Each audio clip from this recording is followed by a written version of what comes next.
Episode की शुरुआत में हमें बताया जाता है कि आज रियो के एडवेंचरर ट्रेनिंग लेक्चर का 5th और फाइनल डे है। इस लेक्चर के बाद सभी स्टूडेंट्स ऑफिशियली डंजन एक्सप्लोर करने के लिए एलिजिबल हो जाएंगे। लेकिन डंजन जाने से पहले प्रोफेसर सबसे कहता है कि अगर किसी कोई सवाल पूछना है तो अभी पूछ लो। रियो पूछता है, क्या कोई ऐसा तरीका है जिससे हम डायरेक्टली उस डंजन लेयर तक टेलीपोर्ट हो सके जहां हम पहले पहुंच चुके हैं। प्रोफेसर कहता है, रियो मुझे इम्प्रेस कर दिया तुमने, तुम्हें इसके बारे में पता है। ऐसा टेलीपोर्टेशन सिस्टम तुम्हें साउथर्न प्रोविंसेस के डंजन में मिल सकता है, लेकिन लून के डंजन में ऐसा कुछ नहीं है। नेक्स्ट सीन में प्रोफेसर सभी स्टूडेंट्स को अपने साथ डंजन के गेट तक ले जाता है और समझाता है कि डंजन के अंदर मॉन्स्टर्स की पॉपुलेशन मल्टीप्लाई होती रहती है और जब मॉन्स्टर्स ज़्यादा हो जाते हैं तो वो डंजन्स से बाहर आने लगते हैं। इस इवेंट को द ग्रेट टीरल बोर कहते हैं।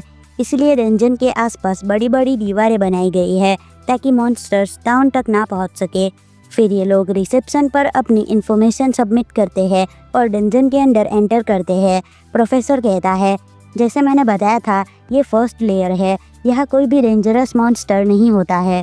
डंजन के अंदर रियो और एमन एक्सप्लोर करते हुए एक सोल्जर एंट देखते हैं। रियो अपने मैजिक से उसे इजीली ब्लॉक कर देता है और एमन को उस पर अटैक करने के लिए बोलता है। अमन एक ही अटैक में उस एंट को मार देता है। रियो उसके अंदर से मैजिक स्टोन निकाल लेता है। शाम को रियो अपने डॉर्म रूम में अपने रूममेट्स के साथ बात कर रहा होता है। जब कोई नया एडवेंचरर बनता है तो उसे अगले 300 दिन तक गिल्ड के डोम्स में ही रहना पड़ता है।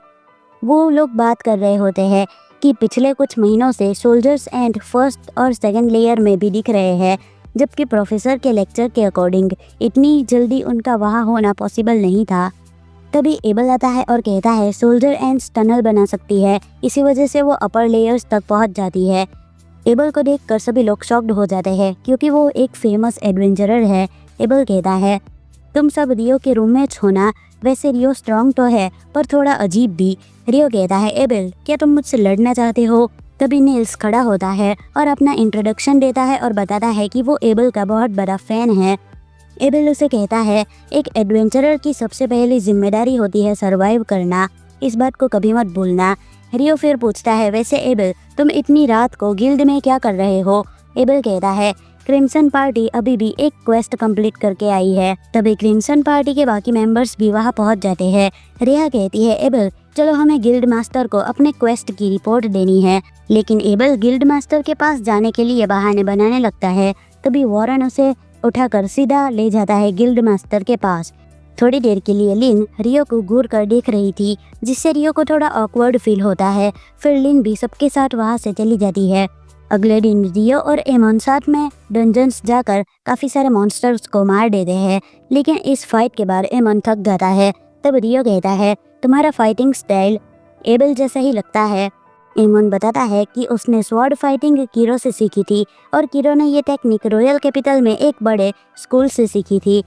रियो कहता है, अगर तुम कंसिस्टेंटली प्रैक्टिस करते रहे तो तुम भी एबल की तरह स्ट्रांग बन जाओगे।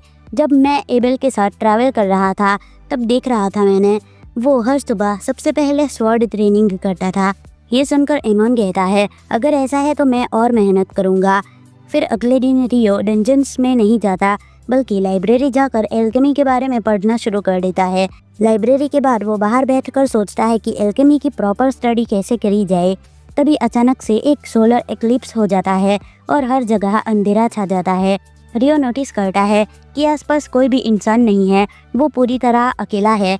तभी अचानक उस पर एक पावरफुल फायर अटैक होता है, लेकिन रियो टाइम पर उसे ब्लॉक कर देता है।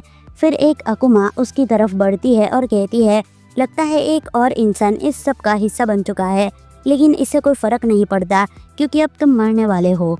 रियो महसूस करता है कि ये सच में एक अकुमा है जिसके अंदर एक बहुत ही स्ट्रॉन्ग ऑरा आ रहा था, इतना पावरफुल कि रियो को लगता है ये ऑरा हिमात और ग्रुफिन के लेवल का हो सकता है। इसी वजह से रियो सोचता है कि उसे वहाँ से बचकर निकलना चाहिए, लेकिन अचानक वो अकुमा एक और फायर अटैक रियो पर कर देती है और जब रियो उसे ब्लॉक कर रहा होता है तभी वो विंड मैजिक को बुलेट जैसे यूज़ करती है और रियो को डायरेक्टली हिट कर देती है। उसका विंड मैजिक रियो को हिट तो करता है, लेकिन रियो के कपड़ों से टकराते ही कैंसिल हो जाता है। इस वजह से रियो ज़्यादा इंजर्ड नहीं होता। जब वो देखती है कि उसका मैजिक फेल हो गया है तो वो हैरान रह जाती है। फिर वो नोटिस करती है कि रियो ने फेरी किंग के आउटफिट पहना हुआ है। तब वो रियो पर स्वॉर्ड से अटैक करती है और रियो भी उसकी स्वॉर्ड फाइटिंग का प्रॉपर रिस्पॉन्स दे रहा होता है। लेकिन स्वॉर्ड स्किल्स में वो अकुमा थोड़ी रियो से बेटर होती है। जब रियो मैजिक से काउंटर करता है तो वो लड़की इजीली उसके सभी अटैक्स को डॉज कर लेती है। रियो समझ जाता है कि वो विंड मैजिक का यूज़ अपनी स्पीड और स्वॉर्ड्स प्ले के लिए कर रही है। जैसे जैसे उनकी फाइट बढ़ती है वैसे वैसे सोलर एक्लिप्स धीरे धीरे हट रहा होता है। दोनों काफ़ी देर तक फाइट करते हैं, लेकिन अकुमा को जो भी चोट लगती है वो जल्दी ही हील हो जाती है।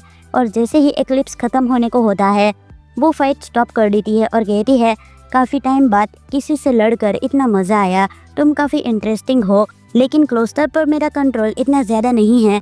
मेरा नाम है लेनोर ओकारा अल्बुर्की और तुम्हारा नाम क्या है? रियो कहता है, मेरा नाम रियो है और तुम एक अकुमा हो। अकुमा यानी कि लोनर कहती है, ओह तो तुम्हें हमारे बारे में पता है, तुम वाकई डेंजरस हो। जितनी तुम्हारी पावर है मुझे लगता है हम दोबारा मिलेंगे, पर याद रखना मेरे अलावा किसी और के हाथों मारे मत जाना। तुम्हें मारने का हक सिर्फ मेरा है, तब तक के लिए मेरा इंतज़ार करना। जब सोलर एक्लिप्स पूरा हट जाता है तो वो अकुमा वहाँ से गायब हो जाती है और सब कुछ नॉर्मल हो जाता है। रियो कहता है, अगर मैंने ये कपड़े नहीं पहने होते तो शायद मेरा कंधा छेड़ दिया जाता। मुझे कुछ बुक्स लेने के लिए थोड़े पैसे भी चाहिए। फिर रियो अपने अकाउंट से जाकर पैसे निकाल देता है।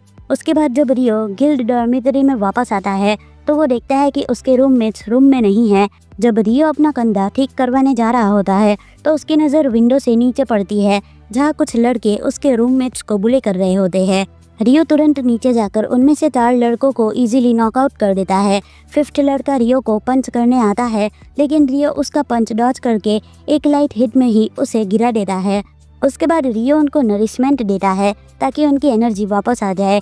नहाते वक्त एतो रियो के कंधे को हील कर देता है। रियो कहता है, पेन बिल्कुल चला गया। एतो तुम सच में प्रीस्ट हो, शुक्रिया। एतो कहता है, अगर ये चोट तुम्हारे दिल के पास होती तो डेंजरस हो सकता था। बाय द वे ये हुआ कैसे? रियो कहता है, उसने मेरे हार्ट को टारगेट किया था, लेकिन मैं टाइम पर थोड़ा बच गया। ये सुनकर अमन और नील्स हैरान रह जाते हैं और पूछते हैं, तुम किससे लड़ रहे थे? लेकिन रियो बस बहाना मार देता है और बात को टाल देता है। और इसी के साथ ये एपिसोड यहीं पर ख़त्म होता है। तो आपको ये एपिसोड कैसा लगा मुझे कमेंट में ज़रूर बताना। अगर वीडियो अच्छी लगी हो तो इसे लाइक कर देना, चैनल पर नए हो तो सब्सक्राइब कर देना। मिलते हैं नेक्स्ट वीडियो में, बाय।